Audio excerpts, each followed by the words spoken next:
आज है हमारी क्लास 7 प्रोफेशनल मेकअप क्लासेस की, जिसमें कि आज आप पढ़ने वाले हैं कि फेस की कंटूरिंग कैसे करते हैं। और मैं आप लोगों के लिए लेकर आ रही हूँ 12 दिन के ये प्रोफेशनल मेकअप क्लासेस, जिसमें आप लोगों को बना रही हूँ मैं प्रो मेकअप आर्टिस्ट। तो इसके लिए मुझे भी थोड़ा बहुत मोटिवेशन चाहिए। जैसे कि मैंने लास्ट वीडियो में भी बोला था आप लोगों से कि कम से कम 1000 लाइक्स होने चाहिए मेरे वीडियो पे। तो इस वीडियो पे जल्दी जल्दी से लाइक कर देना, और जितने भी आपके फ्रेंड्स हैं और मेकअप सीखना चाहते हैं उनको भी ये वाली आप वीडियो शेयर कर सकते हैं। तो चलिए वीडियो को स्टार्ट करते हैं। तो आज का टॉपिक जो है, काफ़ी लोग इस चीज़ से बहुत ज़्यादा डरते हैं कि कंटूरिंग कैसे करते हैं। आपने एक बार प्राइमर लगा लिया, उसके बाद आपने कलर करेक्शन कर दिया, फाउंडेशन अप्लाई कर दिया, कंसीलिंग कर दी, यानी कि हाईलाइट थोड़ा सा कंसीलर कर दिया। यहाँ पर मैंने आपको ऑलरेडी बता दिया है कि कौन कौन से जोन्स होते हैं कि जहाँ पर आपको लाइट कंसीलर से कंसील करना होता है, और थोड़ा सा उसको हम बोलते हैं फेस को हाईलाइट करना, राइट। अब आज का ये जो वीडियो है ये है कंटूरिंग की। कंटूरिंग कैसे करेंगे आप। तो पहले तो मैं आप लोगों को समझाऊं कि कंटूरिंग होता क्या है।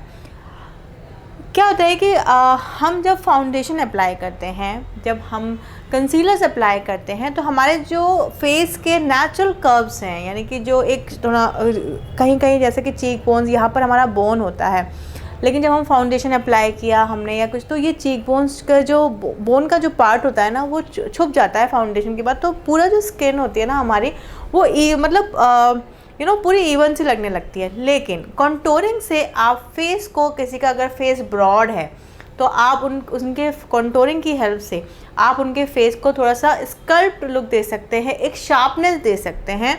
ये तो मैंने करी आपको फेस की बात। इसी तरीके से कभी किसी की आपने देखी होगी कि जॉ लाइन बहुत ज़्यादा शार्प नहीं होती है और डबल चिन का प्रॉब्लम होता है। तो इसी आप अगर कंटूरिंग आप एक बार समझ लेंगे और किस तरीके से हमें कंटूरिंग को करना चाहिए, किस तरीके से आप कंटूरिंग को ब्लेंड करेंगे, ये मैं भी आपको आगे बताऊंगी कि आपको कंटूरिंग को ब्लेंड कैसे करना है। तो ये क्लास बहुत इंपॉर्टेंट है, बिल्कुल भी स्किप मत करना। मुझे बिल्कुल पता है कि जब हम थ्योरी किसी की चीज़ की सुनते हैं या पढ़ते हैं तो हल्का हल्का बोर होते हैं, लेकिन कॉन्सेप्ट क्लियर होना बहुत ज़्यादा इंपॉर्टेंट है। मैं आप लोगों के लिए प्रैक्टिकल क्लासेस भी लेकर आऊँगी, उसमें अलग से आप लोगों को बताऊँगी कि कंटूरिंग हम कैसे करते हैं, लेकिन ये चीज़ें भी समझना बहुत ज़्यादा इंपॉर्टेंट है जो आज का है। सो आप सच में एक अच्छे मेकअप आर्टिस्ट बनना चाहते हैं तो थ्योरी को बिल्कुल भी विदाउट स्किप करके आपको देखनी चाहिए।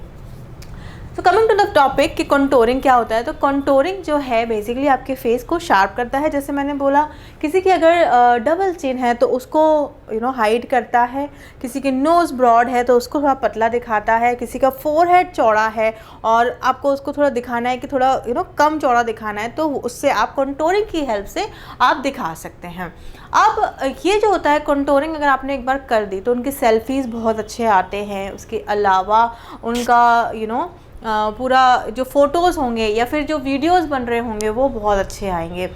लेकिन कई बार लोग ये चीज़ की गलती करते हैं कि कंटूरिंग कर तो लेते हैं, लेकिन फिर अलग से उनका क्योंकि हम कंटूरिंग में कौन सा कलर लगाते हैं ये मैं भी आपको बताऊंगी, बट थोड़ा सा डार्क शेड लगाते हैं। डार्क शेड का मतलब कंटूरिंग में जब भी हम अप्लाई करेंगे ब्रॉन्ज़र से करना होगा, यानी ब्रॉन्ज़र का मतलब होता है पाउडर फॉर्म में होता है। मैं भी आप लोग जैसे कि आप स्क्रीन पर देख सकते हैं, ये है आपके पाउडर फॉर्म का, और देख रहे होंगे आप ये डार्क कलर का है, ये शुगर का है। एक इसमें लाइट कलर आता है, एक डार्क कलर आता है। ये डार्क कलर से आपको फेस की कंटूरिंग करना होता है, डिपेंडिंग कि आपके क्लाइंट का स्किन जो टेक्सचर है, यानी कि जो आउटर लेयर है कैसा है। अगर उनका वीटिश है या फेयर है तो आप इस तरीके का, ये जो शुगर का ये जो है ये वाला यूज़ कर सकते हैं। इसको हम ब्रॉन्ज़र बोलते हैं, यानी कि जो पाउडर फॉर्म में है, और इसको हम ब्रॉन्ज़र बोलते हैं। और ये जो होता है, आप स्टिक दिखा रही हूँ मैं अब आप लोगों को यहाँ पर, इस तरीके की स्टिक जो होती है, और जो डार्क शेड का होता है या इसको हम क्रीम कंटूर बोलते हैं। तो ये चीज़ आपको दिख भी रही होगी साफ साफ सामने कि ये हो गया आपका क्रीम, क्योंकि इनका जो टेक्सचर होता है ये भी मैं आपको दिखा देती हूँ अपने हैंड्स पे अप्लाई करके, ये देख सकते हैं। ये हो गया क्रीम, और ये जो होता है पाउडर फॉर्म में, ये इसको हम बोलते हैं ब्रॉन्ज़र। तो ये चीज़ आपको समझ में आई। और दो तरीके, यानी कि ब्रॉन्ज़र यानी कि पाउडर फॉर्म वाला ये जो डार्क शेड का लेंगे वो, या फिर आप क्रीम वाला कंटूरिंग यूज़ करेंगे वो, ये दोनों तरीके से ही आप कंटूरिंग कर सकते हैं। लेकिन एक चीज़ यहाँ पर बता रही हूँ, बहुत इंपॉर्टेंट है जानना कि अगर आप बिगनर हैं और आप बिल्कुल शुरुआती तौर पे कंटूरिंग करना सीख रहे हैं, तो मैं आप लोगों को सजेस्ट करूँगी कि आप ब्रॉन्ज़र से, यानी कि पाउडर फॉर्म वाले कंटूर करें पाउडर फॉर्म वाले ब्रॉन्जर से। आप क्रीम वाला प्रोडक्ट यूज़ ना करें, क्योंकि वैसे भी जो बिगनर्स होते हैं उनको कंटूरिंग का जो ब्लेंड करते हैं ना वो तरीका एक तो आता नहीं है, उसके अलावा वो अलग से दिखता है, वो उतने अच्छे से ब्लेंड नहीं हो पाता। लेकिन एक बार आप जब प्रैक्टिस करते रहेंगे धीरे धीरे धीरे धीरे धीरे धीरे, उसके बाद आप क्रीम वाले को भी जब यूज़ करेंगे, क्रीम कंटूर स्टिक को भी यूज़ करेंगे, तब भी आप काफ़ी अच्छे से उसको यूज़ कर पाएंगे। तो लेकिन अगर आप बिल्कुल शुरुआती तौर पे कर रहे हैं तो आई विल सजेस्ट कि आप इस तरीके का ब्रॉन्जर यूज़ करें। अब इसमें एक ब्रश होता है, वो बहुत हेल्प करता है, वो भी मैं आपको अभी स्क्रीन पर दिखा रही हूँ। इस तरीके का जो ये ब्रश है ये हेल्प करता है आपको कंटूर को ब्लेंड करने के लिए। अब ये तो आपको समझ आ गया अभी तक कि कौन सा ब्रश यूज़ करना है, किस तरीके के कौन से प्रोडक्ट से आप कंटूरिंग करते हैं, बट कंटूरिंग आप करते कहाँ है ये मैं आपको अभी बता रही हूँ।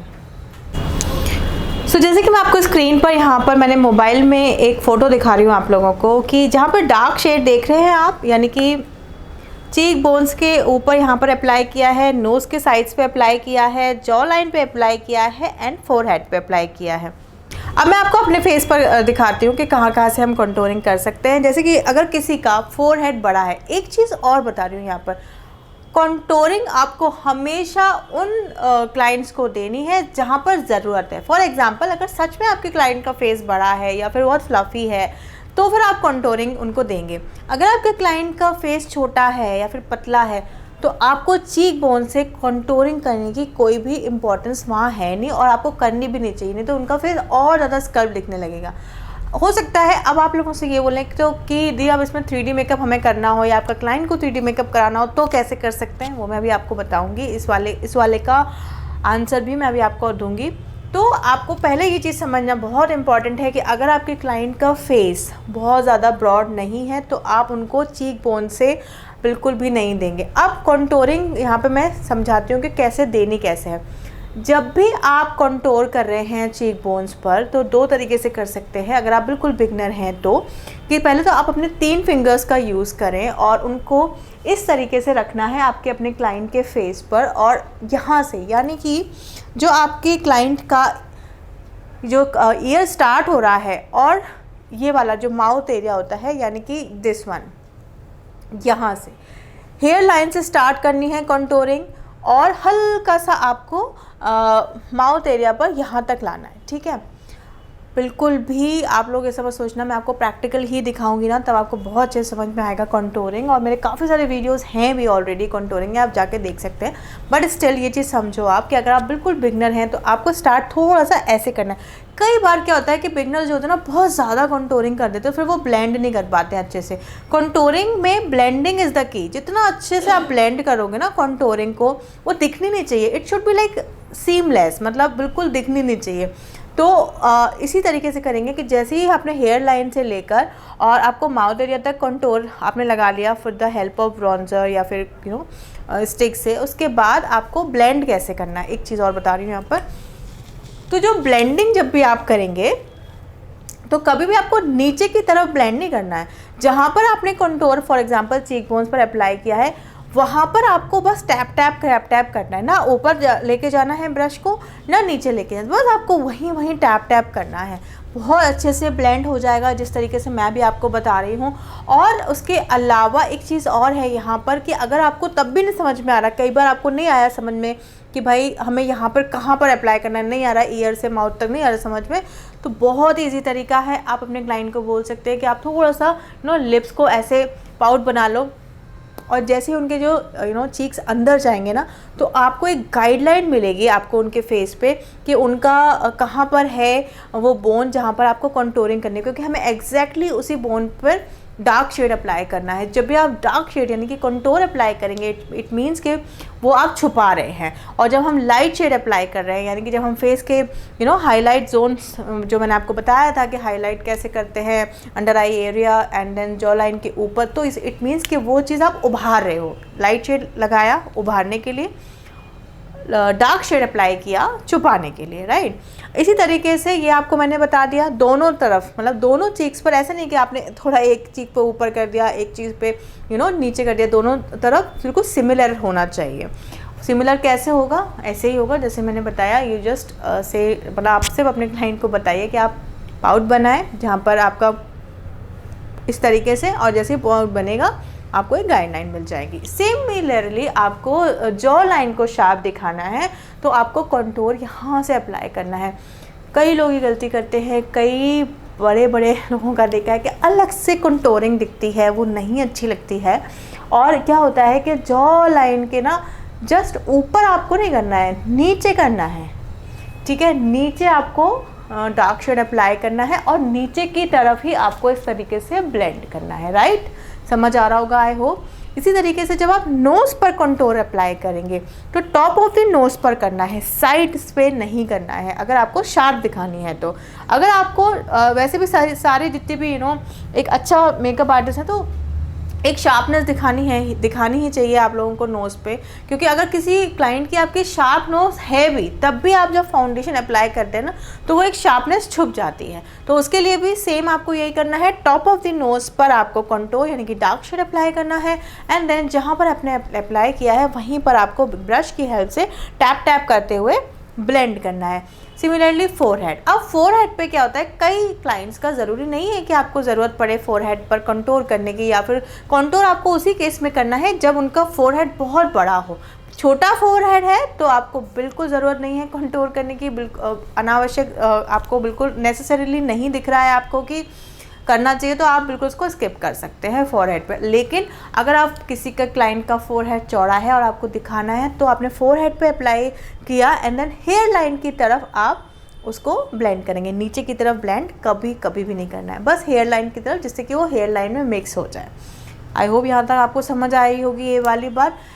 एक चीज़ मुझे आप लोगों को बतानी थी कि अगर किसी के क्लाइंट का फेस आपका छोटा है और उनके चीक बोन्स भी बहुत ही पतले सा चेहरा है तो आप बिल्कुल चीक बोन्स पर कतई ना, जॉ लाइन भी अगर उनकी शार्प है बहुत ज़्यादा, किसी की होती है बहुत ज़्यादा शार्प होते हैं, बहुत पतले दुबले से है, तो आप उन्हें कंटूरिंग बिल्कुल भी मत देना, क्योंकि नेसेसरी है ही नहीं वहाँ पर आप कंटूर करें। अगर उनका फोरहेड बड़ा है तो ही कंटूर देना है, अदरवाइज़ नहीं देना। तो यहाँ पर मैंने आपको समझाया कि कंटूरिंग आप कैसे कैसे कर सकते हैं, कौन से प्रोडक्ट यूज़ कर सकते हैं। याद रखना कि अगर आप बिगनर हैं तो ब्रॉन्जर यूज़ करना है, cream contour on that case जब आप बहुत अच्छे से प्रो होते जा रहे हैं तभी। ब्लेंडिंग का बड़ा ध्यान रखना कंटूरिंग में, यही एक स्टैंडर्ड तरीका है कंटूरिंग का। मेकअप में कुछ भी राइट रॉन्ग नहीं होता है। अगर आपको क्लाइंट के ऊपर वो चीज़ अच्छी लग रही है तो गो फॉर इट, अगर नहीं अच्छी लग रही है तो उसको आप वहीं पर छोड़ सकते हैं। कुछ चीज़ें ये आप लोगों को प्रैक्टिस के साथ साथ भी आएगी। तो कमेंट करके बताइएगा कुछ समझ में ना आया हो, इंस्टाग्राम पे मुझे DM कर सकते हैं। तो guys thank you so very much for watching और मिलेंगे अपनी नेक्स्ट क्लास में।